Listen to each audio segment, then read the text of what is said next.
서울의 심장부 화려한 불빛이 밤하늘을 수놓는 강남의 최고급 레스토랑 라시엘. 이곳의 공기는 바깥 세상과는 다른 밀도를 가진 듯 했습니다. 은은한 클래식 선율과 나지막한 대화 소리, 그리고 값비싼 와인 향이 뒤섞여 그들만의 세상을 구축하고 있었죠. 하지만 그 고요하고 우아한 균형은 단 한순간 날카로운 파열음과 함께 산산조각 났습니다. 쩍! 소리는 공기를 찢고 모든 소음을 집어삼켰습니다. 레스토랑 안의 모든 시선이 소리의 진원지로 향했습니다. 그곳에는 명품으로 온몸을 감싼 중년의 여성과 그녀의 손찌검에 뺨이 벌겋게 달아오른 채 고개를 떨군 젊은 웨이트리스 이수진이 서 있었습니다. 이 이야기는 바로 그 차가운 손바닥에서 시작됩니다. 하지만 이것은 단순한 폭력이 아니었습니다. 거대한 부와 권력 뒤에 숨겨진 추악한 진실을 세상 밖으로 끌어내는 신호탄이었죠. 앞으로 펼쳐질 이야기 속에서 우리는 부당함에 맞선 한 평범한 여성의 용기 있는 반격, 모든 것을 뒤바꿀 치밀한 대립, 그리고 누구도 예상치 못했던 짜릿한 반전을 목격하게 될 것입니다. 이 모든 사건의 중심에는 자신의 아픈 반려견을 지키고자 했던 한 여인의 꺾이지 않는 마음이 자리하고 있습니다. 그녀의 힘이 어떻게 거대한 악을 무너뜨리는지 그 놀라운 과정을 함께 따라가 보겠습니다. 그러니까 편하게 보시기 전에 영상에 좋아요 눌러주시고 구독도 부탁드립니다. 제 채널 이름은 유산을 따라가기입니다. 지금부터 자세히 설명드리겠습니다. 수진의 뺨은 불에 댄 것처럼 뜨거웠습니다. 귀에서는 윙하는 이명이 맴돌았고 눈앞이 잠시 아찔해졌습니다. 그녀를 때린 여자, 사모님이라 불리는 박민희는 방금 뱀이라도 잡은 듯 혐오스러운 표정으로 자신의 손을 털어냈습니다.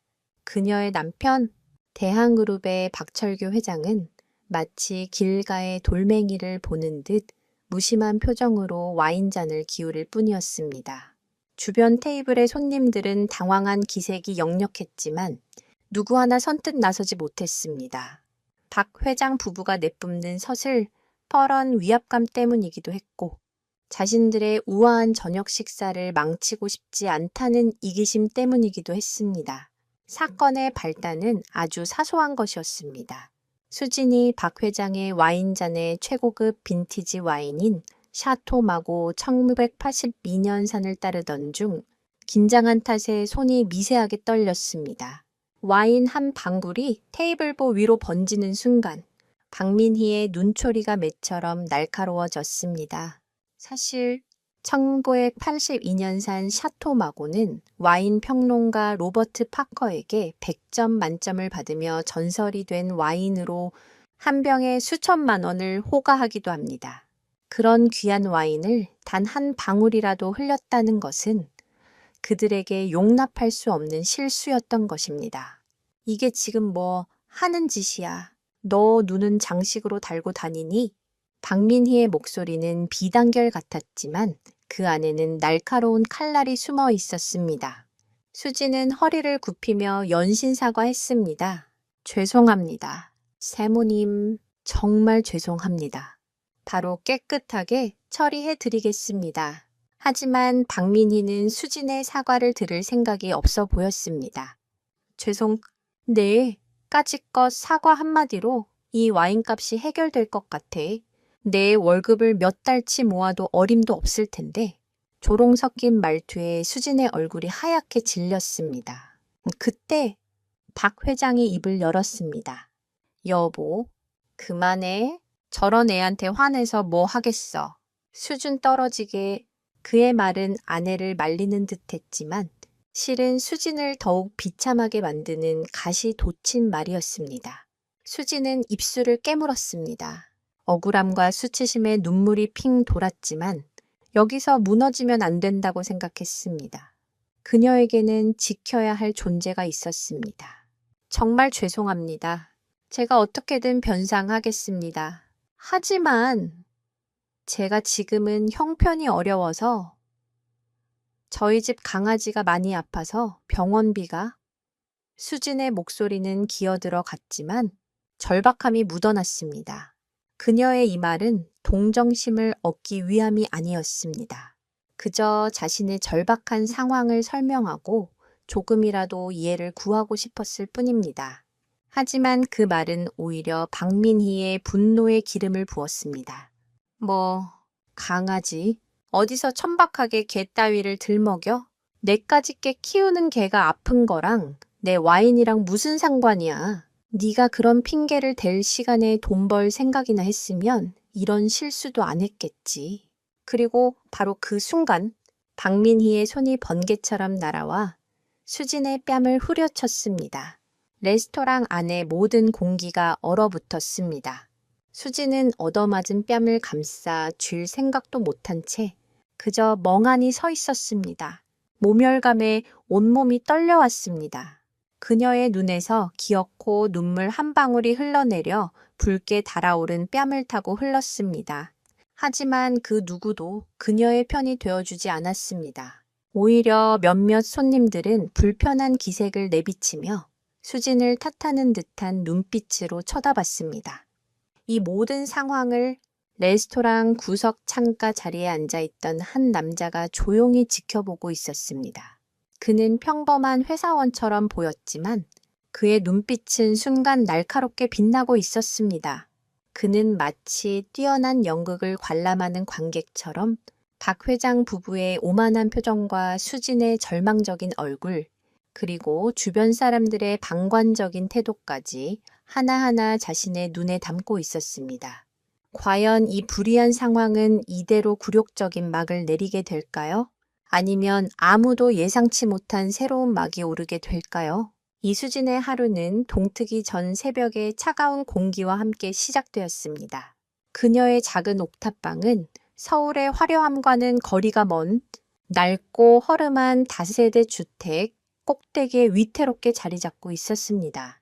방 안의 유일한 옹이는 낡은 전기장판과 수진의 곁에서 새근새근 잠든 늙은 진돗개의 충기의 천뿐이었습니다.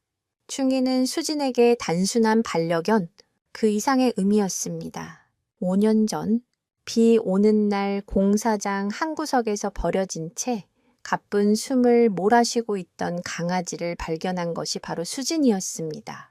녀석의 눈망울에서 자신과 같은 외로움을 본 수진은 망설임 없이 녀석을 품에 안았고 충성스럽고 의리 있는 친구가 되어 달라는 의미로 충기라는 이름을 붙여주었습니다. 충이는 그 이름처럼 언제나 수진의 곁을 묵묵히 지켰습니다. 그녀가 고된 아르바이트를 마치고 지친 몸을 이끌고 돌아오면 꼬리를 흔들며 현관문 앞에서 가장 먼저 반겨주는 유일한 가족이었습니다. 하지만 1년 전부터 충기에게 이상이 생기기 시작했습니다. 뒷다리를 절뚝거리기 시작하더니 얼마 지나지 않아 심장에서 잡음이 들린다는 진단을 받았습니다. 심장판 막질환. 수의사는 당장 수술하지 않으면 위험할 수 있다고 말했습니다. 수술비는 수진이 감당하기에는 너무나 큰 금액이었습니다.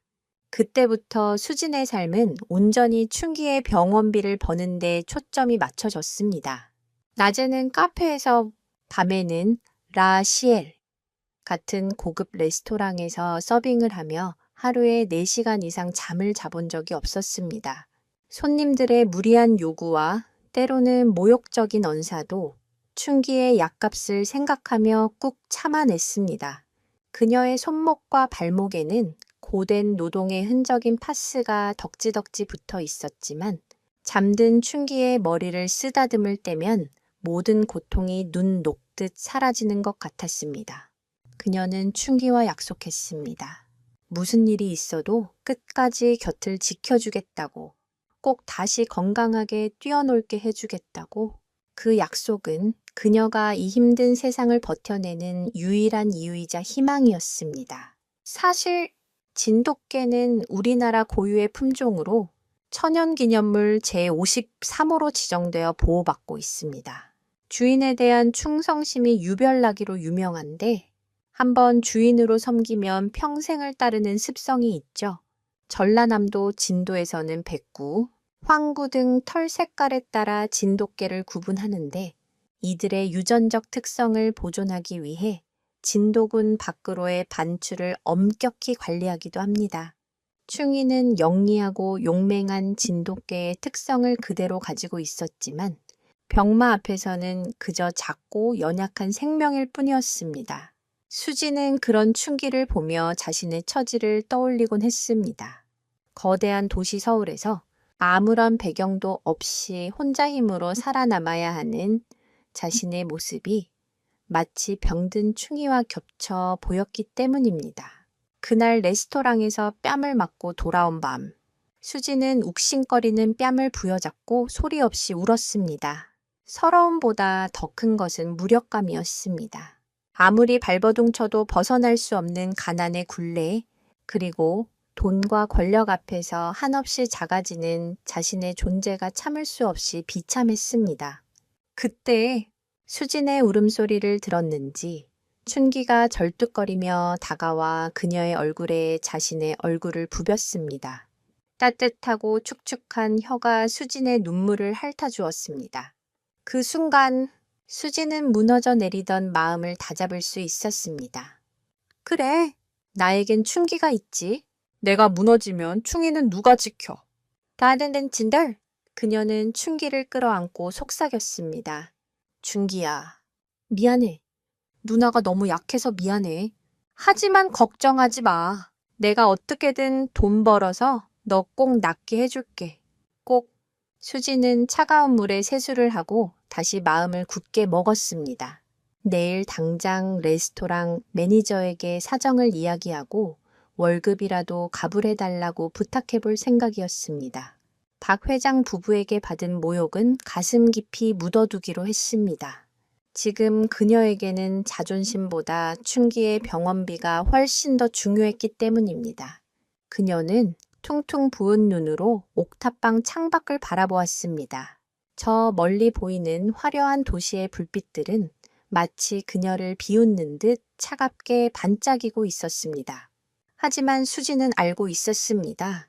저 차가운 불빛들 속에서도 자신과 춘기가 서로를 의지하며 만들어내는 작은 온기가 있다는 것을, 그 온기만 있다면 어떤 시련이 닥쳐도 버텨낼 수 있으리라 믿었습니다. 그러나 그녀는 아직 알지 못했습니다. 그날 밤의 사건이 그녀의 인생을, 그리고 그녀가 그토록 경멸했던 그들의 인생을 송두리째 뒤흔들 거대한 폭풍의 시작이었음을 과연 수지는 자신의 소중한 약속을 지켜낼 수 있을까요? 그리고 그녀의 삶은 이대로 절망의 늪에 잠기게 될까요? 박철규 회장과 그의 아내 박민희가 레스토랑 라 시엘의 모습을 드러낸 것은 해가 뉘엿뉘엿 넘어갈 무렵이었습니다. 그들이 입구에 들어서는 순간 레스토랑의 지배인이었던 김 부장은 거의 뛰다시피 달려나와 90도로 허리를 숙였습니다. 회장님, 사모님 오셨습니까? 최고의 자리로 준비해 두었습니다. 그의 목소리에는 과장된 아첨과 긴장감이 역력했습니다. 박 회장 부부는 이 레스토랑의 단순한 단골이 아니었습니다. 그들은 이 레스토랑이 입점한 빌딩의 소유주이자 VVIP 중에서도 최상위 등급에 속하는 소위 왕과 같은 존재였습니다. 박 회장은 지배인의 인사를 가볍게 고갯짓으로 받으며 안으로 들어섰습니다. 그의 걸음걸이에는 세상을 자신의 발 아래 둔 듯한 오만함이 배어 있었고, 맞춤 제작한 최고급 이탈리아 정장은 그의 권위적인 분위기를 한층 더 부각시켰습니다. 그의 아내 박민희는 한술 더 떴습니다. 머리부터 발끝까지 최신 명품 컬렉션으로 치장한 그녀는 마치 패션쇼 런웨이를 걷는 모델처럼 도도하게 주변을 훑어보았습니다. 그녀의 손가락에는 어지간한 집 한 채의 값은 좋게 될 법한 다이아몬드 반지가 번쩍였고, 손목에는 한정판 명품 시계가 채워져 있었습니다. 그녀는 다른 손님들의 옷차림과 테이블 위 음식들을 노골적으로 훑어보며 은근한 경멸의 눈빛을 보냈습니다. 마치 자신과 같은 공간에 있다는 것만으로도 불쾌하다는 듯한 태도였습니다. 실제로 이런 상류층들은 자신들만의 독특한 소비 패턴을 보이곤 합니다. 예를 들어 일반인들에게는 잘 알려지지 않은 스위스의 소규모 시계 브랜드 중에는 연간 생산량이 수십 개에 불과하고 구매 자격을 심사해서 판매하는 곳도 있습니다. 박민희가 차고 있는 시계가 바로 그런 종류의 아는 사람만 아는 부의 상징이었던 셈입니다. 지배인이 안내한 자리는 레스토랑에서 가장 전망이 좋은 창가 쪽 프라이빗 룸이었습니다. 자리에 앉자마자 박민희는 들고 있던 에르메스 버킨 백을 의자 위에 아무렇게나 던지듯 내려놓으며 입을 열었습니다. 김 부장, 오늘 물 관리 제대로 안 된 것 같네. 어디서 저런 것들이랑 겸상을 해야 하는 거야. 그녀의 목소리는 작았지만 주변 테이블에 들릴 만큼 날카로웠습니다. 지배인은 식은땀을 흘리며 어쩔 줄 몰라 했습니다. 죄송합니다. 사모님, 바로 조치하겠습니다. 됐고, 메뉴판 가져와 늘 먹던 걸로 준비하고 와인은 지난번에 마셨던 걸로 박 회장은 메뉴판을 볼 필요도 없다는 듯이 주문했습니다. 그에게 메뉴 선택은 불필요한 시간 낭비일 뿐이었습니다. 그는 언제나 가장 비싸고 가장 좋은 것을 선택했고 그것이 당연하다고 생각하는 사람이었습니다. 그들의 대화는 시종일관 다른 사람들에 대한 험담과 자신들의 부를 과시하는 내용으로 채워졌습니다. 김 의원 부인 말이야. 이번에 새로 샀다는 그 목걸이. 그거 가짜라던데. 쯧쯧쯧. 아무리 남편이 잘 나가도 근본은 못 속인다니까. 당신 회사에 새로 들어온 그 상모 줄 잘못 잡은 것 같던데. 조만간 정리해야지. 내 말 한마디면 끝나는 것을. 그들은 자신들의 말 한마디가 누군가의 인생을 좌지우지할 수 있다는 사실을 즐기는 것처럼 보였습니다. 세상은 오직 자신들을 중심으로 돌아간다고 믿는 그들에게 평범한 사람들은 그저 자신들의 안락한 삶을 위한 배경이나 소모품에 지나지 않았습니다. 웨이트리스인 수진 같은 사람은 그들의 시야에 들어오지도 않는 투명인간과도 같은 존재였습니다. 수진은 멀리서 그들의 모습을 지켜보며 주먹을 셔츠 주머니 안에서 꽉 쥐었습니다. 저런 사람들이 있기에 세상이 불공평하게 느껴지는 것이라고 생각했습니다. 하지만 그녀는 애써 감정을 억눌렀습니다. 오늘 밤에도 무사히 일을 마치고 춘기의 약값을 벌어서 돌아가야 했습니다. 그것이 그녀가 할 수 있는 최선이었습니다. 잠시 후 지배인이 수진을 불렀습니다. 이수진 씨, VIP 테이블 와인 서빙 좀 부탁해. 다른 직원들은 실수가 잦아서 불안하니까 자네가 좀 맡아줘. 정신 바짝 차리고. 알았지? 지배인의 목소리에는 부탁이 아닌 명령의 무게가 실려 있었습니다. 수지는 피하고 싶었지만 어쩔 수 없이 고개를 끄덕였습니다. 그녀는 조심스럽게 와인병을 들고 마치 살얼음판을 걷는 듯한 심정으로 박 회장 부부의 테이블로 향했습니다. 그녀는 그 한 걸음 한 걸음이 자신을 깊은 나락으로 이끌고 있다는 사실을 전혀 알지 못했습니다. 운명의 톱니바퀴는 이미 삐걱거리며 돌아가기 시작하고 있었습니다. 과연 수지는 이 위압적인 손님들 앞에서 무사히 서빙을 마칠 수 있을까요? 그리고 그녀를 기다리고 있는 것은 과연 무엇일까요? 수지는 심호흡을 한번 하고 박 회장 부부의 테이블로 다가갔습니다. 그녀의 손에 들린 샤토 마고 1982. 와인병은 평소보다 몇 배는 더 무겁게 느껴졌습니다. 그녀는 최대한 정중하게 허리를 숙이며 입을 열었습니다. 손님, 주문하신 와인 준비해 드렸습니다. 박 회장은 거만하게 턱짓으로 와인을 따르라는 신호를 보냈습니다. 수지는 떨리는 손을 냈어 진정시키며 조심스럽게 코르크를 열고 디캔터에 와인을 옮겨 담았습니다. 붉고 진한 액체가 유리벽을 타고 흐르는 모습은 아름다웠지만 수진에게는 그저 아찔한 긴장감을 선사할 뿐이었습니다. 모든 과정이 순조롭게 진행되는 듯 했습니다. 디캔팅을 마친 수진이 박 회장의 잔에 와인을 따르는 바로 그 순간 문제가 발생했습니다. 갑자기 룸 밖에서 다른 손님의 아이가 뛰어다니며 소리를 질렀고 그 소리에 놀란 수진의 손이 순간적으로 미세하게 흔들린 것입니다. 아, 박민희의 짧은 비명이 터져 나왔습니다. 와인 한 방울이 눈처럼 새하얀 테이블보 위로 떨어져 붉은 꽃처럼 번져 나갔습니다. 수진의 심장이 쿵 하고 바닥으로 떨어지는 것 같았습니다. 죄송합니다. 정말 죄송합니다. 그녀는 반사적으로 사과하며 냅킨으로 얼룩을 닦아내려 했습니다. 하지만 박민희가 그녀의 손을 거칠게 쳐냈습니다. 어딜 만져? 더러운 손으로 이까진 냅킨으로 닦일 거라고 생각해? 그녀의 목소리는 순식간에 히스테릭하게 변했습니다. 박 회장은 못마땅한 표정으로 혀를 찼습니다. 쯧! 분위기 다 망쳤네. 김 부장 불러와. 수지는 얼굴이 새하얗게 질린 채 어쩔 줄 몰라 했습니다. 그녀의 눈에는 금세 눈물이 그렁그렁 맺혔습니다. 지배인인 김 부장이 허둥지둥 달려왔습니다. 상황을 파악한 그의 얼굴 역시 사색이 되었습니다. 그는 수진을 거칠게 뒤로 밀치고 박 회장 부부 앞에서 머리를 조아렸습니다. 회장님, 사모님, 정말 죄송합니다. 직원을 제대로 교육하지 못한 제 불찰입니다. 이 직원은 당장 해고하고 오늘 식사는 저희 레스토랑에서 모두 책임지겠습니다. 김 부장은 어떻게든 상황을 수습하려 했지만 박민희의 분노는 쉽게 가라앉지 않았습니다.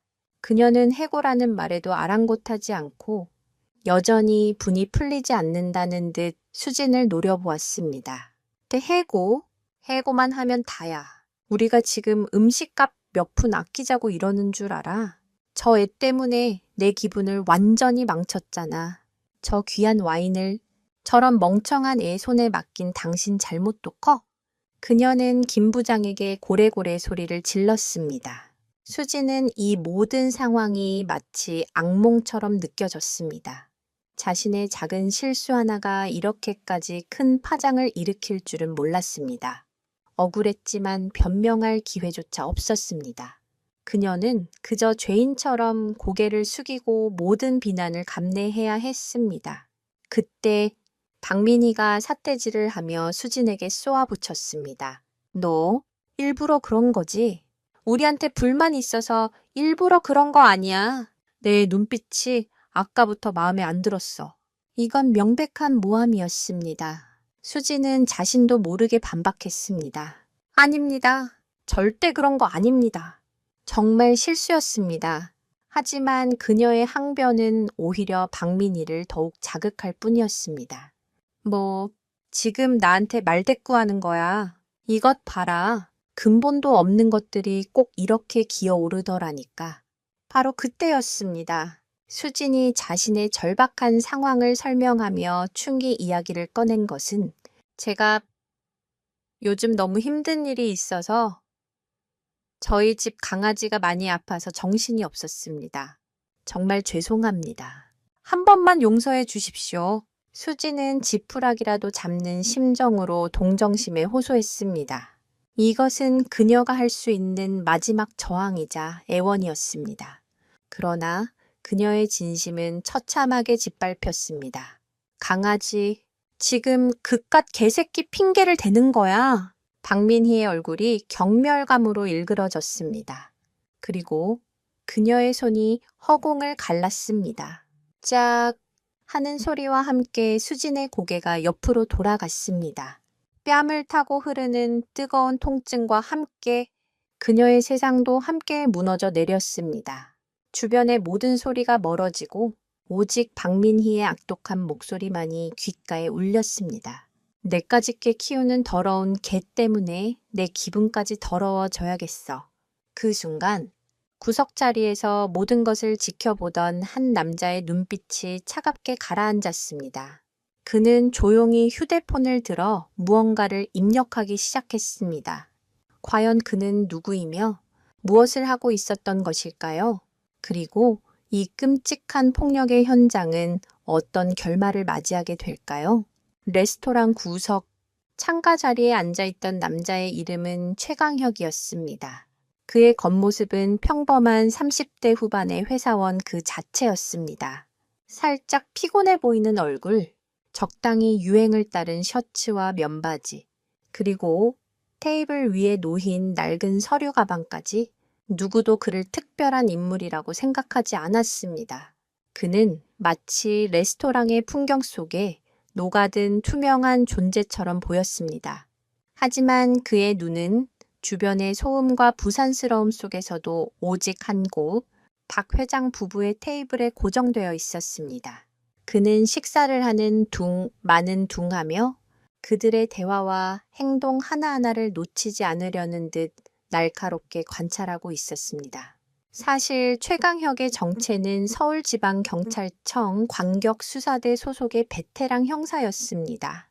특히 그는 대기업의 비리나 권력형 범죄를 전문으로 다루는 팀의 핵심 인력이었습니다.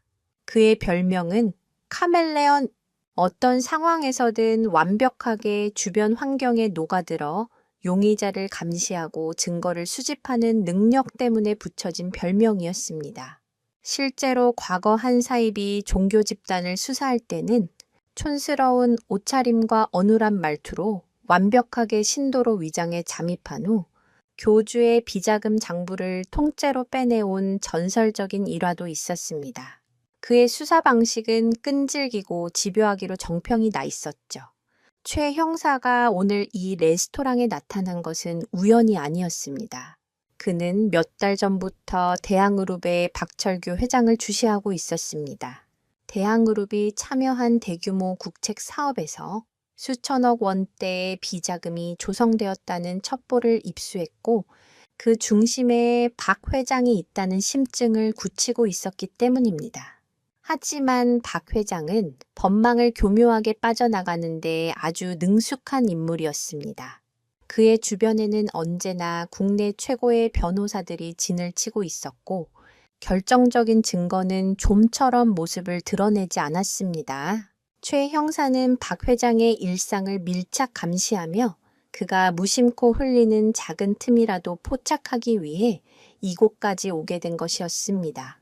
그는 박 회장이 자주 찾는다는 이 레스토랑에 손님으로 위장해 그의 대화나 접촉 인물을 파악하려 했던 것입니다. 처음에 최 형사는 박 회장 부부가 웨이트리스인 수진에게 고압적인 태도를 보이는 것을 그저 가진 자들의 흔한 갑질 정도로 생각했습니다. 하지만 상황은 그의 예상을 뛰어넘어 폭력으로까지 번졌습니다. 수진의 뺨에 박민희의 손바닥이 날아드는 순간 최 형사의 눈빛이 차갑게 빛났습니다. 그의 안에서 잠자고 있던 형사의 본능이 깨어나는 순간이었습니다. 그는 즉시 테이블 밑으로 휴대폰을 내려 동영상 녹화 버튼을 눌렀습니다. 비록 손바닥으로 때리는 장면을 직접 찍지는 못했지만 그 이후의 상황, 즉 모욕적인 언사를 퍼붓는 박민희의 목소리와 울고 있는 수진의 모습, 그리고 이 모든 것을 방관하는 박 회장과 레스토랑 지배인의 모습이 고스란히 영상에 담기기 시작했습니다. 이것은 폭행죄의 명백한 증거가 될 수 있었습니다. 최 형사는 박 회장의 기업 비리라는 거대한 산을 넘기 위해 작은 돌멩이 하나라도 필요했습니다. 어쩌면 오늘 이 폭행 사건이 그 돌멩이가 될 수도 있겠다는 생각이 들었습니다.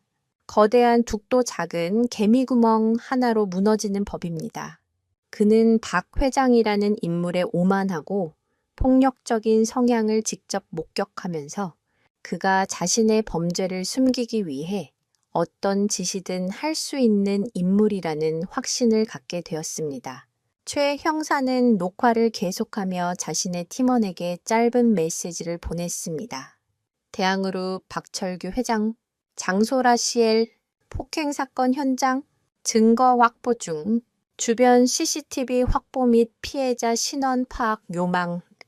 메시지를 보낸 그의 얼굴은 아무런 감정도 드러나지 않았지만 그의 머릿속은 그 누구보다 빠르게 회전하고 있었습니다. 그는 이제 관찰자가 아니었습니다. 이 부조리한 연극에 개입할 시점을 조용히 저울질하는 사냥꾼이었습니다. 과연 최 형사는 이 결정적인 순간을 어떻게 활용하게 될까요? 그의 등장이 수진의 운명에 그리고 박 회장의 운명에 어떤 거대한 파장을 불러일으키게 될까요? 짝 하는 소리가 레스토랑을 삼킨 후 시간은 잠시 멈춘 듯 했습니다. 수지는 욱신거리는 뺨을 부여잡을 경황도 없이 그저 멍하니 서 있었습니다. 세상이 온통 하얗게 변하고 윙하는 이명만이 귓속을 가득 채웠습니다. 수치심과 몸열감 그리고 깊은 절망감이 한꺼번에 그녀를 덮쳤습니다. 그녀의 눈에서는 뜨거운 눈물이 쉴 새 없이 흘러내렸지만 그 눈물을 닦아주는 사람은 아무도 없었습니다. 레스토랑의 다른 손님들은 못 볼 것을 봤다는 듯 서둘러 시선을 피하거나 오히려 수진 때문에 자신들의 식사 분위기를 망쳤다는 듯 불쾌한 표정을 지었습니다. 그들에게 수진의 고통은 그저 잠시의 구경거리 혹은 귀찮은 소란에 불과했습니다. 상황을 수습해야 할 지배인 김 부장은 완전히 박 회장 부부의 편에 서 있었습니다. 그는 수진에게는 눈길 한번 주지 않은 채 연신 박민희의 기분을 풀어주려 애썼습니다. 사모님, 진정하십시오.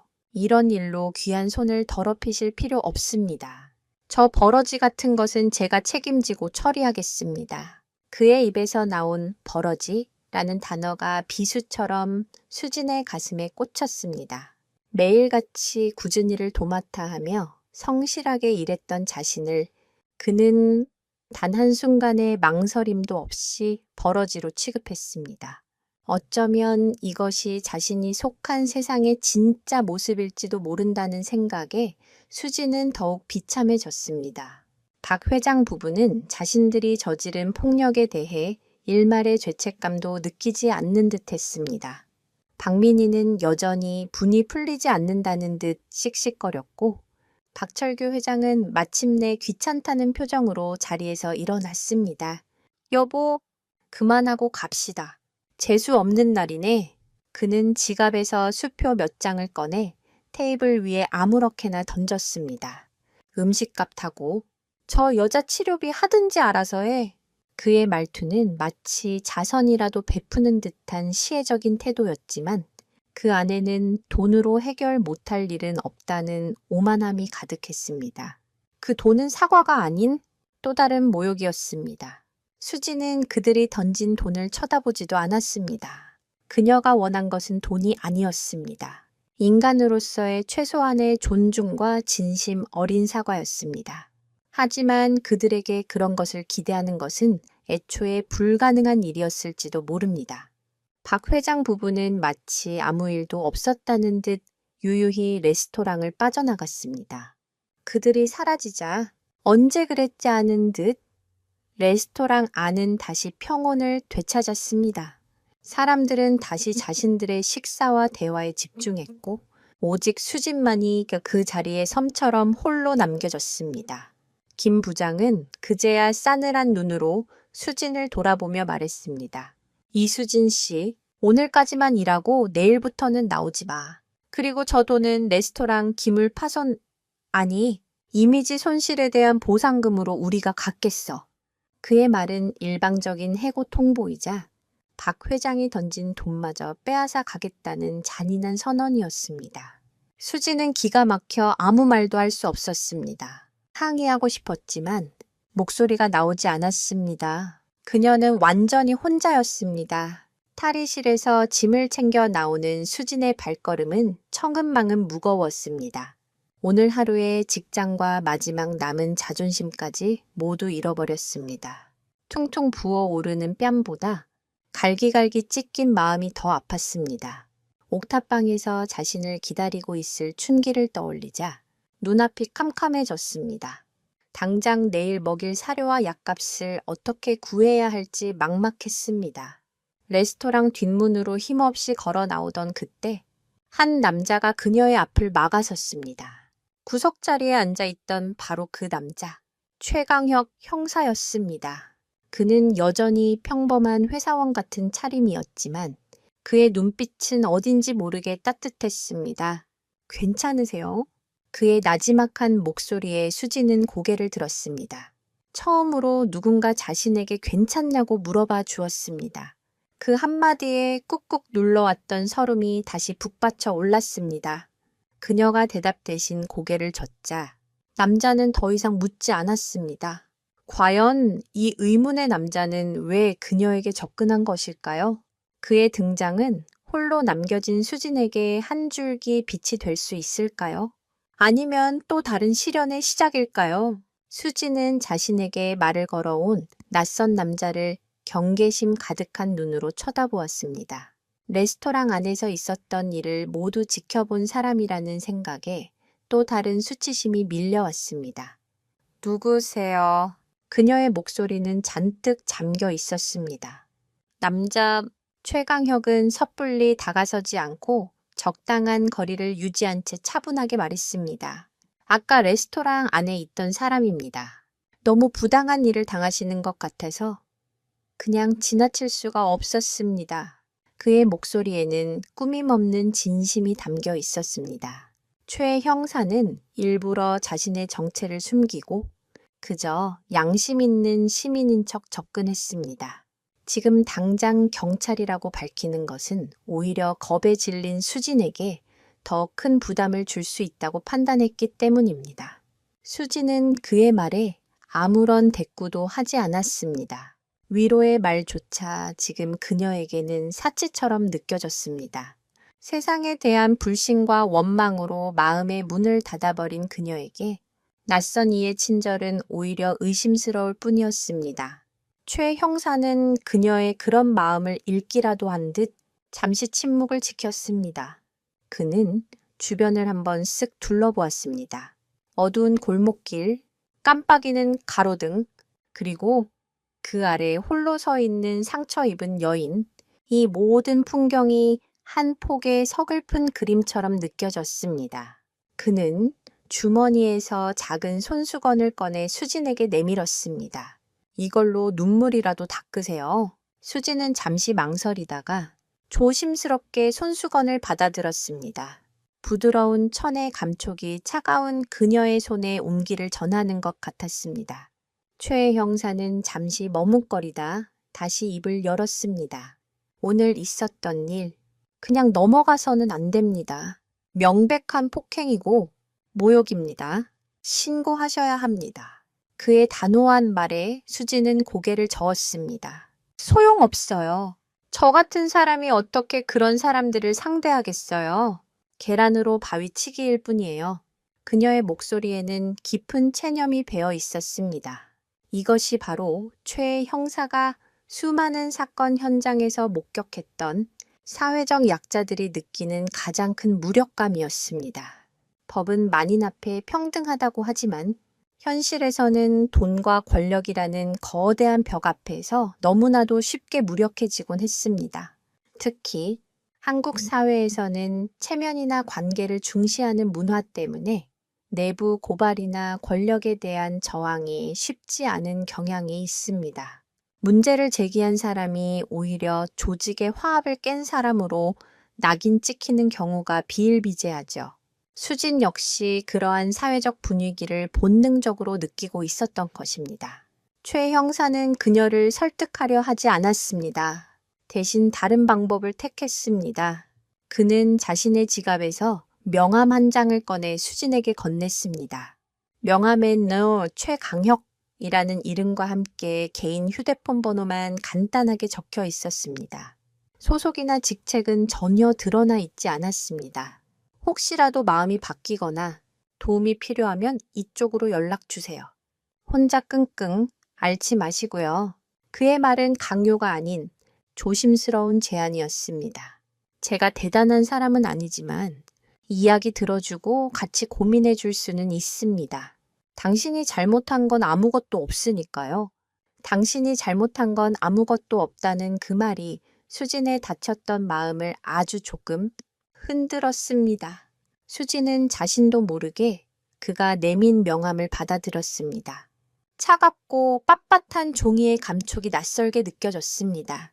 그녀가 명함을 받아들자 최 형사는 더 이상 머물지 않고 가볍게 목례를 한 뒤 몸을 돌렸습니다.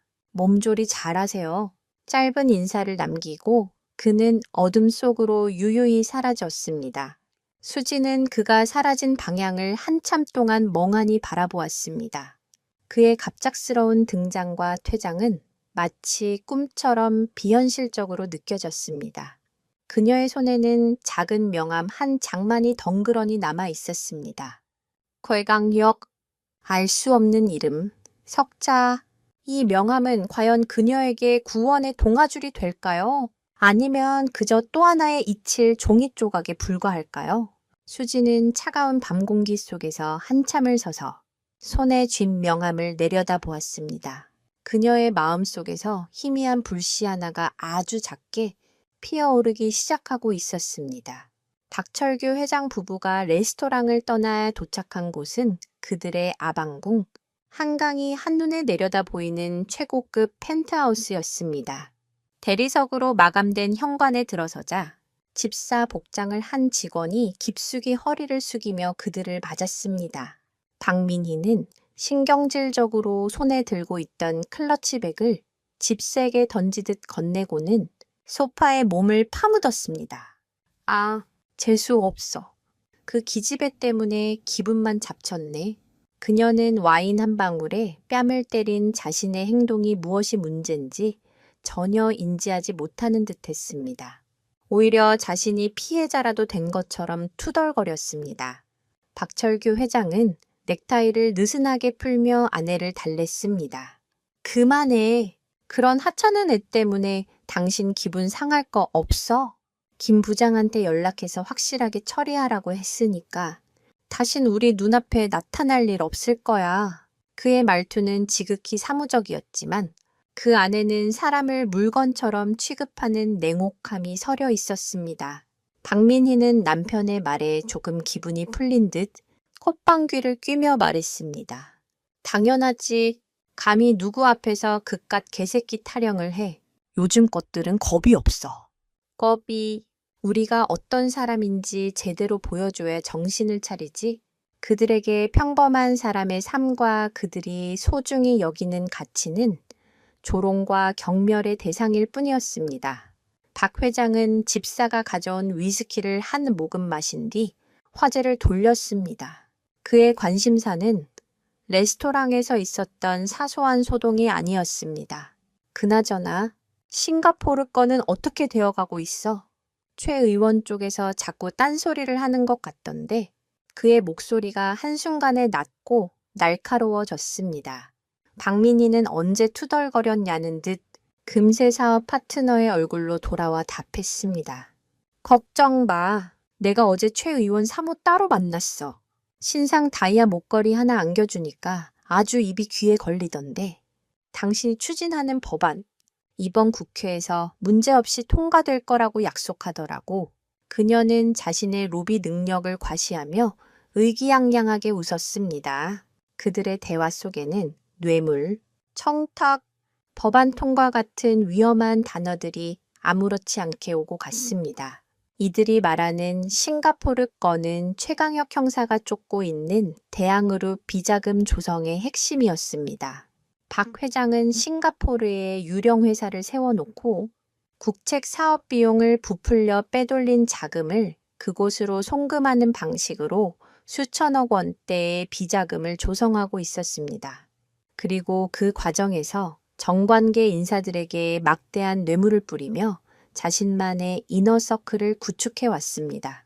그들만의 세상 속에서 법과 원칙은 그저 거추장스러운 장식에 불과했습니다. 재미있는 사실은 이처럼 조세회 피처의 유령 회사를 세우는 방식은 전 세계적으로 부자들이 애용하는 탈세 수법 중 하나라는 것입니다. 파나마 페이퍼스 사건처럼 때때로 그 명단이 폭로되어 세상을 떠들썩하게 만들기도 하지만 여전히 수많은 검은 돈이 이런 방식으로 세탁되고 있죠. 박 회장은 아내의 말에 만족스러운 미소를 지었습니다. 역시 당신밖에 없어. 최 의원만 우리 쪽으로 확실히 끌어들이면 이번 사업은 거의 끝난 거나 다름없어. 나머지 잔챙이들은 돈 몇 푼 쥐어주면 조용해질 테고. 그는 소파에 깊숙이 기대며 말을 이었습니다. 요즘 검찰 놈들이 자꾸 냄새를 맡고 어슬렁거리는 것 같던데 이럴 때일수록 조심해야 해. 괜히 쓸데없는 일에 엮여서 발목 잡히면 안 되니까. 쓸데없는 일이라니. 오늘 레스토랑에서 있었던 일 말하는 거야. 박민희가 발끈하며 물었습니다. 당신 설마 내가 그 기집애 뺨 한 대 때린 것 가지고 그러는 거야. CCTV도 없는 룸이었고 본 사람도 몇 없는데 뭐가 문제야. 설령 문제가 돼도 우리 변호사들이 알아서 다 해결해 줄 텐데 뭘 걱정해. 그녀는 자신들의 법적 방어막을 철석같이 믿고 있었습니다. 하지만 그들은 한 가지 사실을 전혀 알지 못했습니다. 자신들의 모든 것을 지켜보고 있던 눈이 있었다는 사실을, 그리고 그들의 가장 약한 고리가 될지도 모르는 한 평범한 웨이트리스의 손에 그들의 제국을 흔들 수도 있는 작은 열쇠가 쥐어졌다는 사실을 말입니다. 그들은 자신들이 구축한 견고한 성 안에서 영원히 안전할 것이라 믿었지만 성벽의 가장 작은 균열은 언제나 가장 예상치 못한 곳에서 시작되는 법입니다. 과연 그들의 추악한 민낯은 언제까지 가면 뒤에 숨겨져 있을 수 있을까요? 그리고 그들의 오만함이 스스로를 파멸로 이끄는 부메랑이 될 것이라는 사실을 깨닫게 될까요? 어두운 옥탑방으로 돌아온 수지는 짐을 내려놓자마자 춘기에게로 달려갔습니다. 춘기야, 누나 왔어! 그녀의 목소리를 들은 춘기가 힘겹게 몸을 일으켜 꼬리를 흔들었습니다. 하지만 예전처럼 현관까지 마중 나오지는 못했습니다. 기력이 없는지 몇 번 꼬리를 흔들다 말고 다시 자리에 주저앉아 쌕쌕거리는 숨을 몰아쉬었습니다. 수진의 마음이 철렁 내려앉았습니다. 춘기의 상태가 아침보다 더 나빠진 것 같았습니다. 그녀는 춘기를 끌어안고 떨리는 손으로 등을 쓸어주었습니다.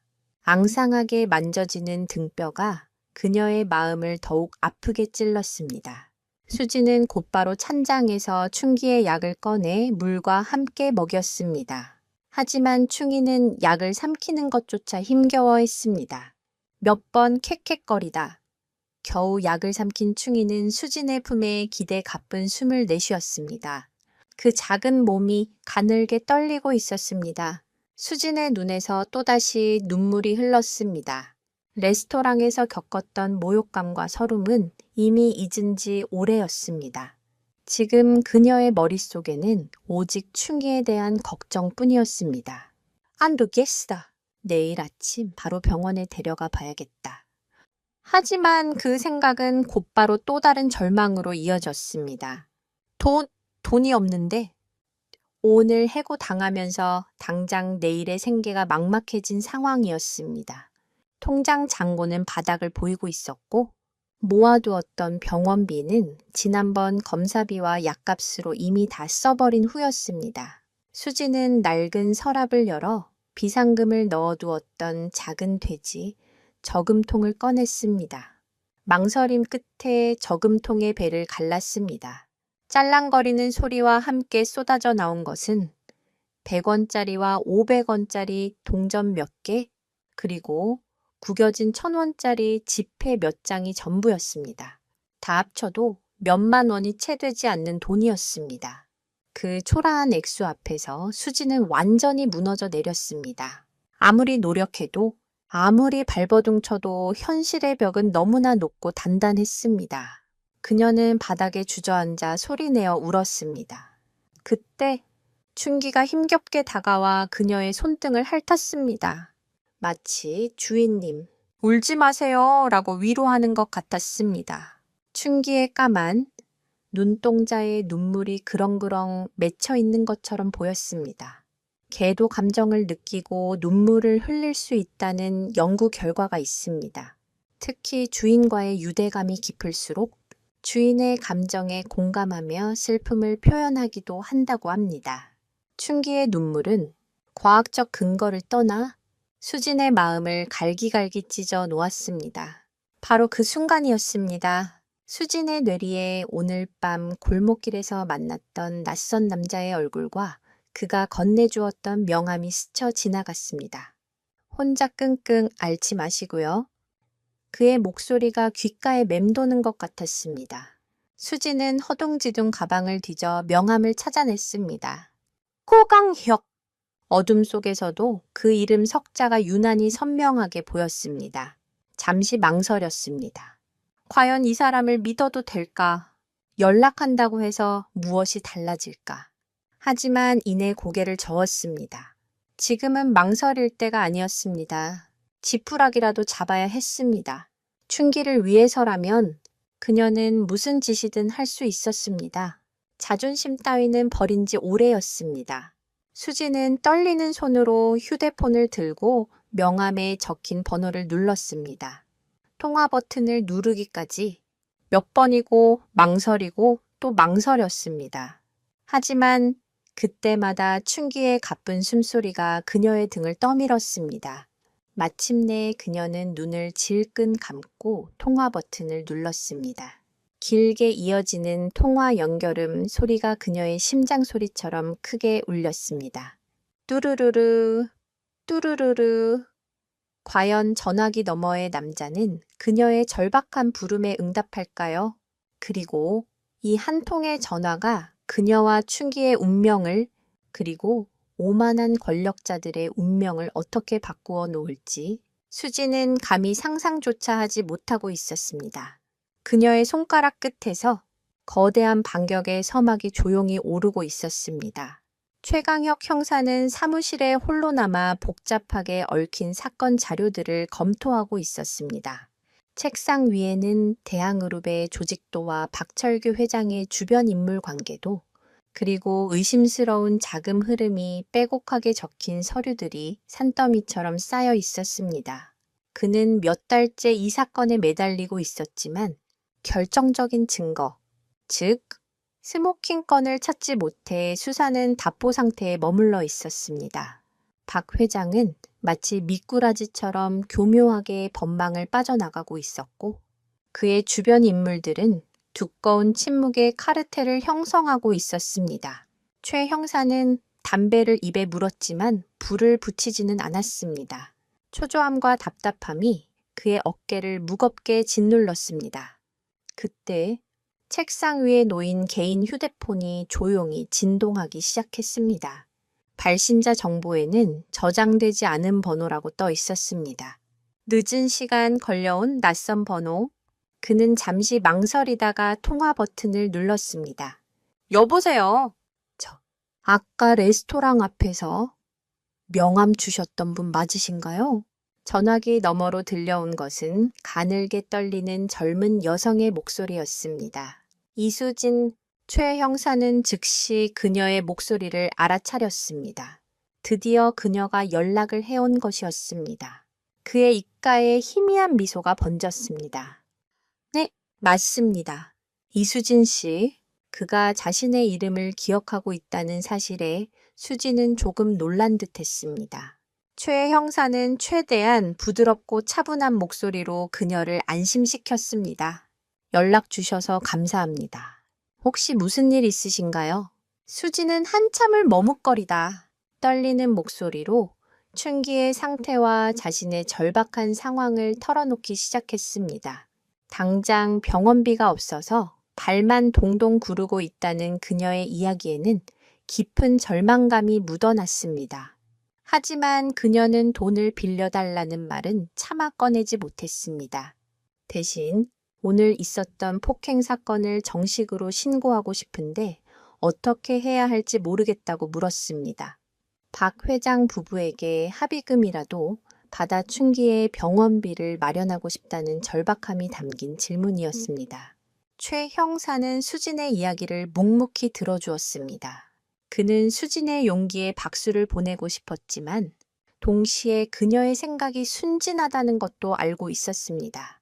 박 회장 같은 거물급 인사를 상대로 단순 폭행 사건으로 접근했다가는 그들이 고용한 초화 변호인단에 의해 오히려 무고죄로 역고소를 당할 수도 있는 위험한 싸움이었습니다.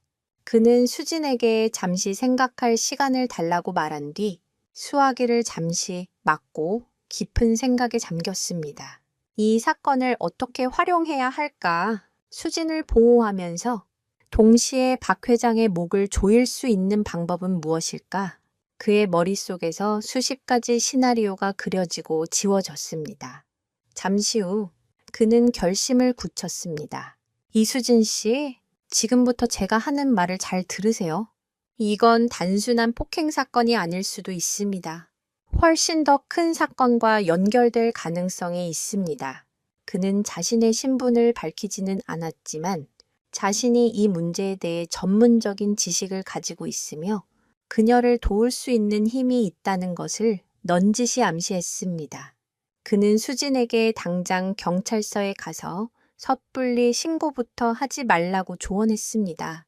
대신 내일 아침 자신과 먼저 만나서 차근차근 모든 것을 상의하자고 제안했습니다. 그리고 가장 중요한 말을 덧붙였습니다.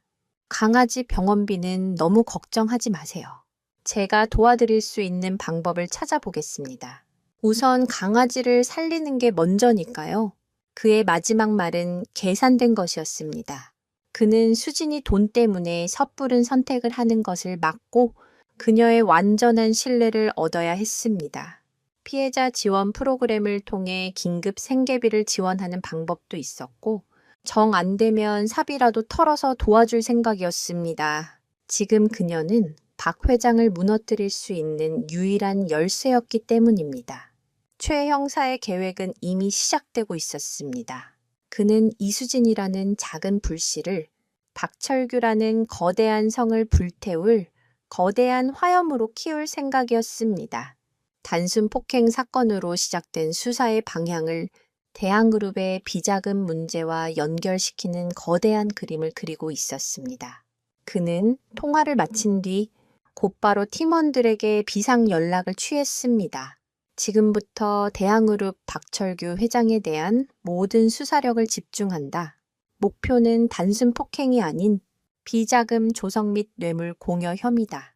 그리고 피해자 이수진에 대한 24시간 신변 보호 조치를 준비해 그의 목소리에는 잠시의 망설임도 없었습니다. 보이지 않는 거대한 수사망이 아무것도 모른 채 단잠에 빠져 있을 박 회장 부부를 향해 조용히 그리고 촘촘하게 펼쳐지기 시작하고 있었습니다. 과연 최 형사의 계획대로 수사는 순조롭게 진행될 수 있을까요? 그리고 수진은 이 거대한 사건의 중심에서 어떤 역할을 하게 될까요? 다음 날 아침, 수진은 최강혁과 약속한 장소인 허름한 동네 카페에서 그를 다시 만났습니다. 밤새 한숨도 자지 못해. 퀭한 그녀의 얼굴에는 불안과 긴장감이 가득했습니다. 최 형사는 따뜻한 차 한 잔을 그녀에게 건네며 어젯밤 춘기를 동물병원 응급실에 데려간 결과를 물었습니다. 다행히 최 형사가 알려준 24시간 동물병원에서 긴급 지원 프로그램을 연결해 주어 급한 치료는 무사히 마칠 수 있었다고 했습니다. 수지는 연신 고개를 숙이며 감사 인사를 전했습니다. 최 형사는 괜찮다며 그녀를 안심시킨 뒤 조심스럽게 본론을 꺼냈습니다. 이수진 씨, 어제 레스토랑에서 있었던 일에 대해 최대한 자세하게 기억나는 대로 말씀해 주실 수 있나요? 아주 사소한 것이라도 괜찮습니다. 처음에 수지는 자신이 당했던 폭행과 모욕적인 언사에 대해서만 이야기했습니다. 뺨을 맞았을 때의 상황, 주변 사람들의 반응, 그리고 매니저에게 부당하게 해고당한 일까지 그녀의 목소리는 분노와 억울함으로 가늘게 떨렸습니다. 최 형사는 그녀의 이야기에 깊이 공감하며 고개를 끄덕였지만 그가 정말로 원했던 것은 다른 것이었습니다. 그는 수진의 감정이 조금 진정되기를 기다렸다가 다시 질문을 던졌습니다. 그 사람들 박 회장 부부가 나누던 대화 내용 중에 혹시 기억나는 건 없으신가요? 와인 서빙을 하기 전이나 후에 그들이 어떤 이야기를 하고 있었는지요? 수지는 고개를 갸웃거렸습니다. 폭행 사건과 그들의 대화가 무슨 상관이 있는지 이해할 수 없었지만 그녀는 최선을 다해 기억을 더듬기 시작했습니다. 너무 긴장해서 제대로 듣지는 못했지만 분명 무슨 사업 이야기를 하는 것 같았어요. 싱가포르라는 단어가 나왔던 것 같고 또 초에 의원이라는 사람 이름도 들었어요. 그 의원 부인에게 다이아 목걸이를 선물했다는 이야기도 수진이 무심코 뱉어낸 단어들에 최 형사의 눈이 번쩍 뜨였습니다. 싱가포르와 초의 의원. 그것은 바로 그가 쫓고 있던 비자금 사건의 핵심 키워드였습니다. 그는 흥분을 감추고 최대한 침착하게 다시 물었습니다. 혹시 더 기억나는 건 없나요? 아주 작은 단서라도 좋습니다. 수지는 눈을 감고 필사적으로 그날의 상황을 떠올렸습니다. 모욕적인 말들 사이로 희미하게 들려왔던 그들의 대화 조각들을 하나씩 맞추기 시작했습니다. 그리고 남편 되는 사람이 검찰 놈들이 냄새를 맡고 있다는 말도 했어요. 그래서 조심해야 한다고. 아내는 뭐가 걱정이냐고. 우리 변호사들이 다 막아줄 거라고 큰 소리 쳤고요. 바로 그것이었습니다. 최 형사가 찾고 있던 결정적인 조각이었습니다. 수진의 증언은 박 회장 부부가 자신들의 범죄 사실을 인지하고 있었으며 증거인멸을 시도하거나 법망을 빠져나가기 위해 변호사를 동원할 계획을 세우고 있었다는 것을 명백하게 증명하는 것이었습니다. 단순 폭행 사건의 피해자였던 수지는 자신도 모르는 사이에 거대 비리 사건의 가장 중요한 증인이 된 것이었습니다.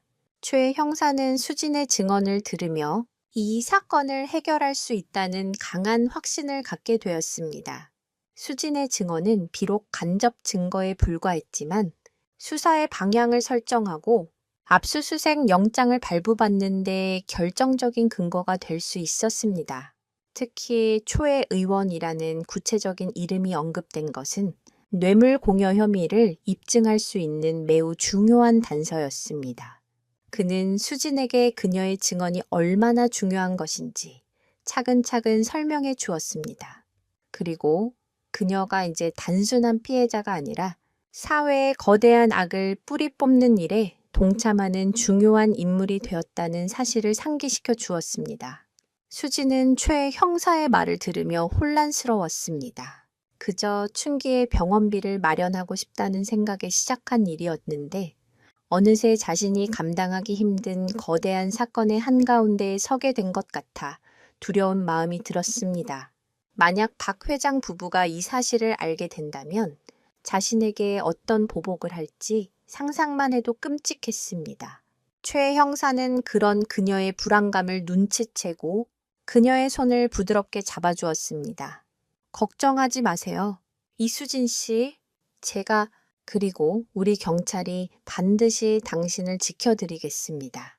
당신의 용기가 헛되지 않도록 저희가 모든 것을 걸겠습니다. 그의 진심 어린 약속에 수진의 흔들리던 눈빛이 점차 단단해지기 시작했습니다. 그녀는 더 이상 혼자가 아니었습니다. 이제 그녀의 뒤에는 보이지 않는 거대한 정의의 방패가 버티고 있었습니다. 역습의 서막은 올랐습니다. 과연 수진의 결정적 증언은 박 회장의 철옹성을 무너뜨리는 강력한 무기가 될 수 있을까요? 이수진의 증언을 확보한 최강혁 형사와 관격 수사대 팀은 즉시 본격적인 작전 회의에 들어갔습니다. 회의실의 공기는 팽팽한 긴장감으로 가득했습니다. 화이트보드에는 박철규 회장을 중심으로 한 인물 관계도가 거미줄처럼 복잡하게 그려져 있었고 그 옆에는 수진이 증언한 핵심 키워드들 싱가포르, 고이원, 찌엄카오, 변호사의 붉은색 마커로 선명하게 적혀 있었습니다. 팀장인 오 반장은 팔짱을 낀 채 심각한 표정으로 화이트보드를 응시하고 있었습니다. 수진 씨의 증언이 결정적이긴 하지만 이것만으로는 박 회장 같은 거물을 엮기엔 부족해 저쪽 변호인단이 술김에 한 헛소리다 혹은 증인의 착각이다 라고 주장하면 그만이야. 그의 말대로였습니다. 그들에게는 박 회장 스스로 자신의 범죄를 인정하게 만들거나 빼도 박도 못할 물증을 확보해야만 했습니다. 그때 최 형사가 입을 열었습니다. 덫을 놓아야 합니다. 회의실에 있던 모든 팀원들의 시선이 그에게로 쏠렸습니다. 박 회장은 지금 검찰의 수사망이 좁혀오고 있다는 것을 느끼고 불안해하고 있습니다. 이럴 때일수록 그는 더 큰 실수를 저지를 가능성이 높습니다. 우리는 그 심리를 역이용해야 합니다. 최 형사가 제안한 작전은 대담하고 치밀했습니다. 바로 경찰이 아닌 제3의 인물을 통해 박 회장에게 접근하여 그가 비자금과 관련된 증거를 스스로 움직이게 만드는 함정 수사였습니다. 작전의 핵심은 박 회장이 가장 신뢰하면서도 동시에 가장 불안하게 생각할 만한 인물을 포섭하는 것이었습니다. 팀원들은 곧바로 박 회장의 주변 인물들을 다시 샅샅이 훑기 시작했습니다. 그리고 마침내 한 인물을 특정했습니다. 대항그룹의 재무 담당 이사 김성진. 그는 20년 넘게 박 회장의 충실한 금고지기 역할을 해온 인물이었습니다. 박 회장의 모든 비자금 내역과 로비 장부를 그가 관리하고 있다는 것은 공공연한 비밀이었습니다. 하지만 그는 입이 무겁고 충성심이 강해 좀처럼 틈을 보이지 않는 인물이기도 했습니다. 최 형사팀은 김 이사의 뒷조사를 통해 그의 약점을 찾아냈습니다. 바로 희귀병을 앓고 있는 그의 어린 딸이었습니다. 막대한 치료비와 유학 자금이 필요한 상황이었죠. 최 형사는 김 이사에게 비밀리에 접촉했습니다. 그는 김 이사를 협박하거나 회유하는 대신 아버지의 마음을 파고들었습니다. 이사님, 박 회장은 당신을 언제든 버릴 수 있는 소모품으로 생각하고 있습니다. 만약 검찰 수사가 본격적으로 시작되면 모든 죄를 당신에게 뒤집어 씌우고 꼬리 자르기를 할 겁니다. 그렇게 되면 따님은 어떻게 됩니까? 범죄자의 딸이라는 멍개를 평생 지고 살아가게 될 겁니다. 그리고 결정적인 제안을 던졌습니다. 지금 저희와 손을 잡으신다면 정상 참작을 통해 최대한의 선처를 받을 수 있도록 돕겠습니다. 따님의 미래를 위해서라도 현명한 선택을 하셔야 합니다. 최 형사의 말에 김 이사의 눈빛이 심하게 흔들렸습니다. 며칠 밤낮을 고민하던 김 이사는 결국 경찰에 협조하기로 결정했습니다. 이제 덫은 놓였습니다. 작전은 다음과 같았습니다. 김 이사가 박 회장에게 검찰의 압수수색이 임박했다는 거짓 정보를 흘립니다. 동시에 싱가포르 페이퍼 컴퍼니와의 거래 내역 원본과 로비 장부가 위험하니 안전한 곳으로 옮겨야 한다고 제안하는 것입니다. 불안감에 휩싸인 박 회장은 분명 장부를 다른 곳으로 옮기려 할 것이고 경찰은 그 이동 경로를 덮쳐 현장에서 증거물을 확보한다는 계획이었습니다. 이 작전에서 가장 중요한 것은 타이밍과 보안이었습니다. 조금이라도 정보가 새어나가면 모든 것이 수포로 돌아갈 수 있었습니다. 모든 팀원들은 휴대폰 사용을 자제하고 철저한 보안 속에서 작전을 준비했습니다. 사실 이러한 함정 수사는 법적으로 많은 논란을 낳기도 합니다. 수사기관이 범죄를 유발했다는 비판을 받을 수 있기 때문이죠. 하지만 이 사건처럼 내부 고발이나 결정적 물증 없이는 거대한 범죄 조직을 무너뜨리기 어려운 경우 최후의 수단으로 사용되기도 합니다. 작전 실행일 D-Day. 김 이사는 떨리는 목소리로 박 회장에게 전화를 걸어 계획대로 보고했습니다. 수학이 넘어 박 회장의 목소리는 예상대로 극도의 불안감을 드러냈습니다. 그게 사실인가? 확실한 정보야. 네. 회장님, 아주 믿을 만한 정보원에게서 입수한 소식입니다. 당장 오늘 밤이라도 장부를 옮겨야 합니다. 박 회장은 잠시 침묵하더니 마침내 결심한 듯 말했습니다. 알았네. 자네가 직접 처리하게. 내 별장 지하 벙커라면 안전할 거야. 아무도 모르게. 조용히. 전화가 끊어지고 최 형사는 주먹을 불끈 쥐었습니다. 걸려들었다. 이제 모든 준비는 끝났습니다. 거대한 범죄 제국을 무너뜨릴 마지막 한 발만이 남아 있었습니다. 과연 경찰은 박 회장의 숨겨진 범죄 증거를 무사히 손에 넣을 수 있을까요? 그리고 이 치밀한 계획의 마지막에는 어떤 반전이 기다리고 있을까요? 작전이 시작된 밤, 박철규 회장의 경기도 외곽 별장으로 향하는 도로는 짙은 어둠과 정적에 휩싸여 있었습니다. 최강혁 형사와 광수대 팀원들은 도로 곳곳에 잠복하여 김 이사가 장부를 싣고 나타나기만을 숨죽여 기다리고 있었습니다. 바로 그때 최 형사의 무정의로 다급한 목소리가 들려왔습니다. 팀장님, 변수 발생? 김 이사가 혼자가 아닙니다. 박 회장 부부가 함께 이동 중입니다. 예상치 못한 상황이었습니다. 박 회장은 김 이사를 완전히 신뢰하지 못하고 자신의 눈으로 직접 장부가 안전하게 옮겨지는 것을 확인하기 위해 따라 나선 것이었습니다. 어쩌면 그는 마지막 순간에 장부를 다른 곳으로 빼돌릴 생각이었을지도 모릅니다. 최 형사는 짧은 순간 깊은 고민에 빠졌습니다. 현장에서 박 회장 부부를 함께 검거할 경우 그들은 변호사를 동원해 현행범 체포의 부당함을 주장하며 빠져나갈 가능성이 높았습니다. 그들에게는 더 확실하고 변명의 여지가 없는 덫이 필요했습니다. 최 형사는 즉시 작전 변경을 지시했습니다. A팀은 계속 미행하며 동선을 확보하고 B팀은 원래 계획대로 별장 앞에서 대기. 나는 플랜 B를 실행한다. 그가 말한 플랜 B는 아무도 예상하지 못했던 매우 대담한 계획이었습니다. 바로 이수진을 현장으로 부르는 것이었습니다. 물론 수진을 위험한 상황에 노출시킬 수는 없었습니다. 최 형사의 계획은 수진이 직접 그들 앞에 나서는 것이 아니었습니다. 그는 박 회장 박 회장 부부가 별장에 도착하여 지하 벙커로 들어가는 순간을 노렸습니다. 그리고 그 순간 별장 진입로를 경찰차로 완벽하게 차단하고 확성기를 통해 수진의 목소리를 들려준다는 계획이었습니다.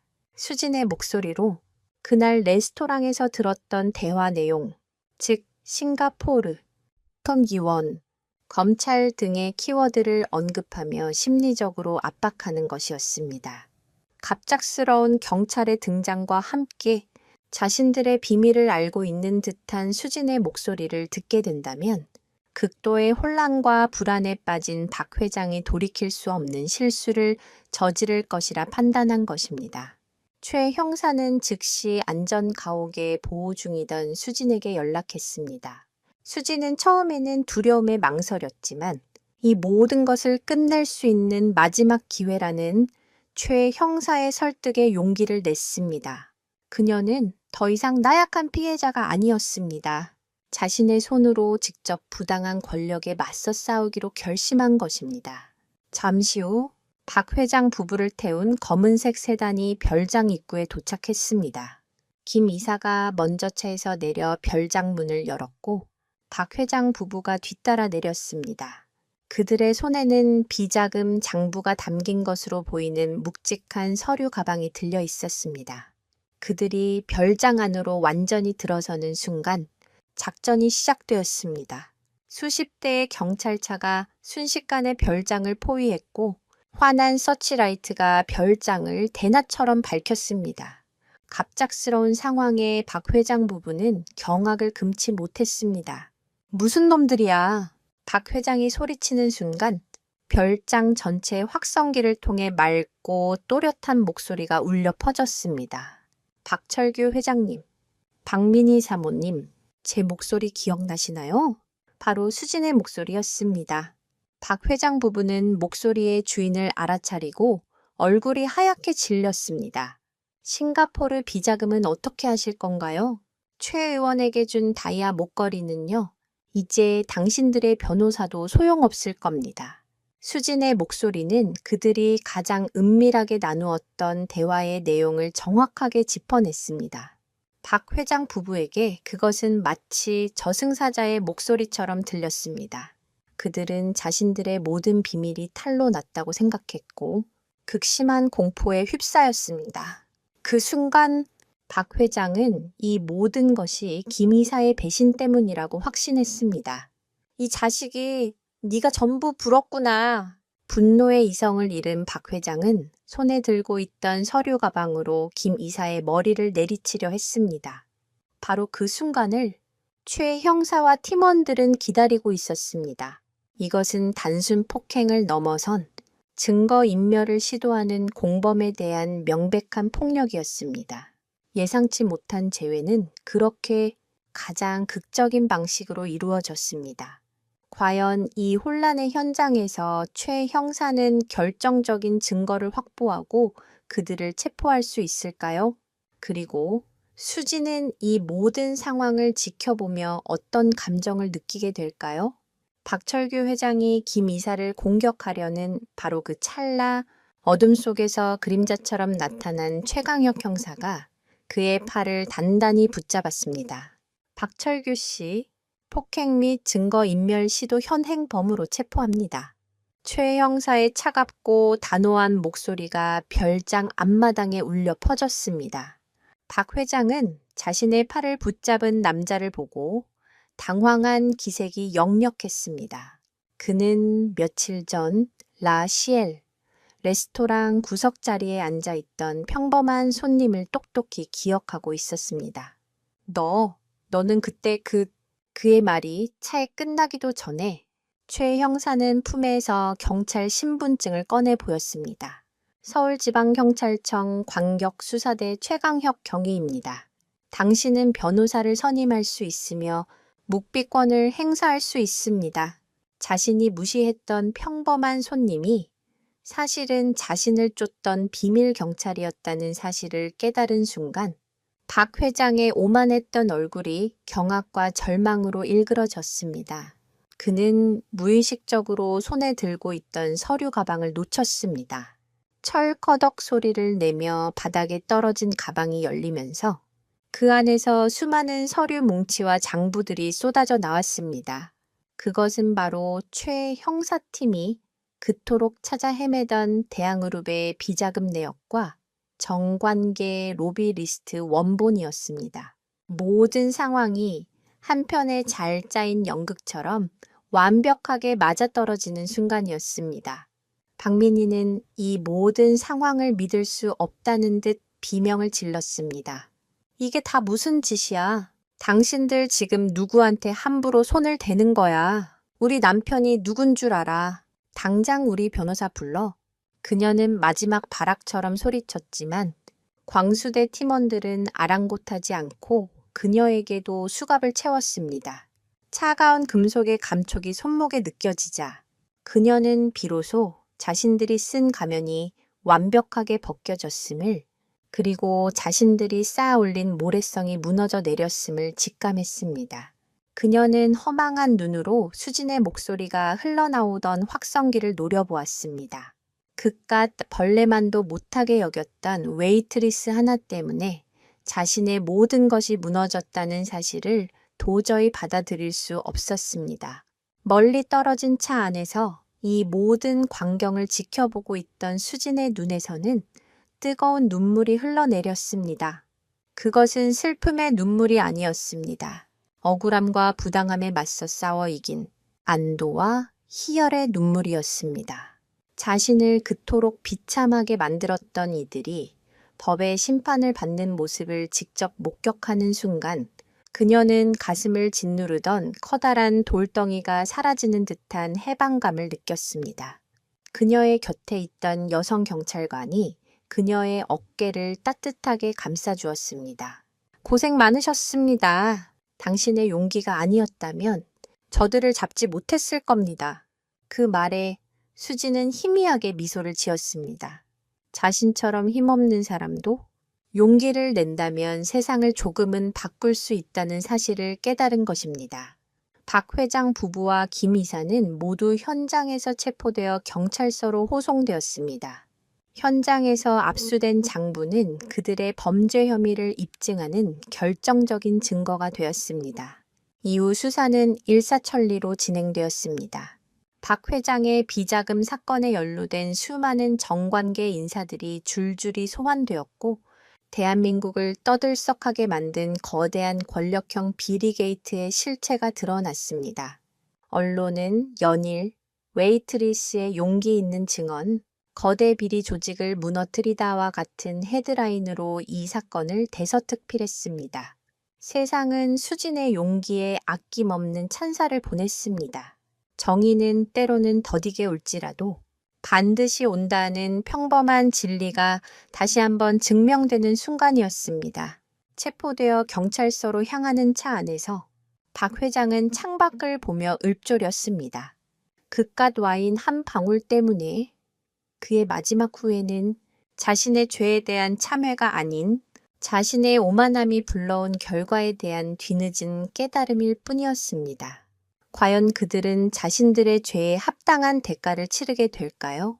그리고 이 모든 폭풍이 지나간 후 수진의 삶에는 어떤 변화가 찾아오게 될까요? 박철규 회장 부부가 체포되고 세상이 떠들썩해진 후 이수진의 삶에도 작은 변화의 바람이 불어오기 시작했습니다. 그녀는 더 이상 어두운 옥탑방에 숨어 지내는 나약한 피해자가 아니었습니다. 언론과 대중은 그녀를 의로운 내부 고발자 혹은 작은 거인이라 부르며 칭송했습니다. 처음에는 쏟아지는 관심이 부담스럽고 두려웠지만 그녀는 이내 당당하게 세상 밖으로 걸어 나왔습니다. TV 인터뷰에 응한 그녀는 떨리는 목소리였지만 단호하게 말했습니다.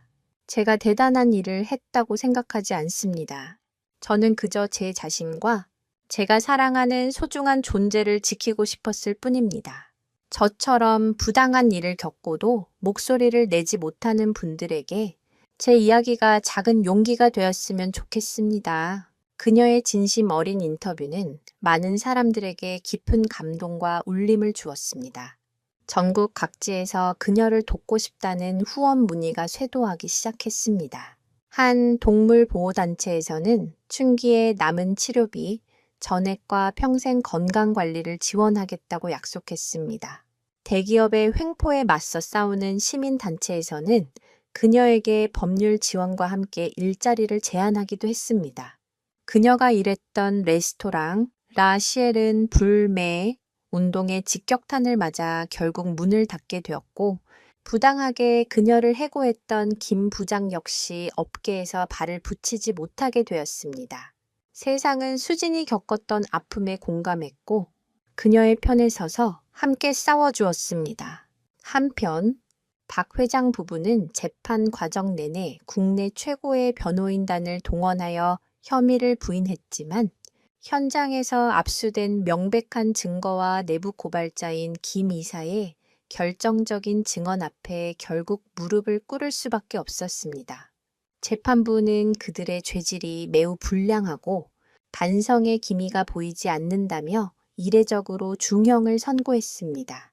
박철규 회장은 수천억 원대 횡령 및 뇌물 공여 혐의로 징역 15년을, 박민희는 폭행 및 범죄 수익, 은닉 혐의로 징역 5년을 선고받고 법정 구속되었습니다.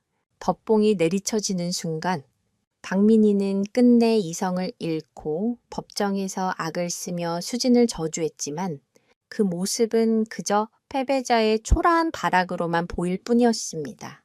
정의의 심판은 그렇게 내려졌습니다. 모든 것이 제자리를 찾아간 어느 화창한 봄날, 수지는 건강을 완전히 회복한 춘기와 함께 한강 공원을 산책하고 있었습니다. 예전처럼 힘차게 잔디밭을 뛰어다니는 춘기의 모습을 보며 수진의 얼굴에는 따스한 미소가 번졌습니다. 이제 그녀의 곁에는 더 이상 어두운 그늘이 없었습니다. 그녀는 자신을 도와주었던 최강혁 형사와도 꾸준히 연락하며 좋은 인연을 이어가고 있었습니다. 최 형사는 이번 사건을 해결한 공로를 인정받아 특별 승진을 하게 되었지만 언제나처럼 묵묵히 자신의 자리에서 또 다른 사회의 악과 싸우고 있었습니다. 수지는 벤치에 앉아 따스한 햇살을 느끼며 지난 시간들을 떠올렸습니다. 뺨을 맞았던 그날 밤의 끔찍했던 기억, 절망 속에서 희망을 찾게 해주었던 한 장의 명함, 그리고 두려움을 이겨내고 용기를 냈던 수많은 순간들, 그 모든 시간들이 주마등처럼 스쳐 지나갔습니다. 그녀는 이제 알고 있었습니다. 자신의 삶을 바꾸는 것은 거창한 기적이나 행운이 아니라 불의에 굴복하지 않으려는 작은 용기에서 시작된다는 것을 그녀는 옆에 앉은 춘기의 머리를 쓰다듬으며 나지막이 속삭였습니다. 춘기야, 우리 이제 행복하자. 충이는 대답 대신 그녀의 손을 핥으며 꼬리를 힘차게 흔들었습니다. 두 친구의 새로운 시작을 축복하듯 하늘은 더없이 맑고 푸르렀습니다. 그들의 앞날에는 이제 아픔과 눈물이 아닌 웃음과 희망만이 가득할 것이었습니다. 수진과 춘기의 발걸음은 이제 막 시작된 새로운 봄을 향해 힘차게 나아가고 있었습니다. 오늘 들려드린 이야기는 한 평범한 여성이 거대한 권력의 폭력에 맞서 자신의 존엄성을 지켜낸 감동적인 이야기였습니다. 이수진 씨의 작은 용기는 나비 효과처럼 번져나가 우리 사회에 깊이 뿌리내린 부조리를 드러내고 결국 정의를 실현하는 계기가 되었습니다. 그녀의 곁을 묵묵히 지켜준 반려견 춘기와의 약속은 그녀가 절망의 순간에도 결코 쓰러지지 않도록 붙잡아준 가장 큰 힘이었습니다. 이 이야기는 우리에게 질문을 던집니다. 만약 당신이 이수진 씨와 같은 상황에 처했다면 과연 어떤 선택을 했을까요? 불의 앞에서 침묵하는 다수가 될 것인가? 아니면 불이익을 감수하고서라도 용기 있게 목소리를 내는 소수가 될 것인가? 우리의 작은 선택 하나하나가 모여 세상을 바꾸는 거대한 힘이 될 수 있음을 이 이야기는 우리에게 보여주고 있습니다. 여러분의 삶에도 수진 씨와 같은 용기의 순간이 찾아오기를 바라며 오늘 이야기가 여러분의 마음에 깊은 울림과 따뜻한 위로가 되었기를 바랍니다.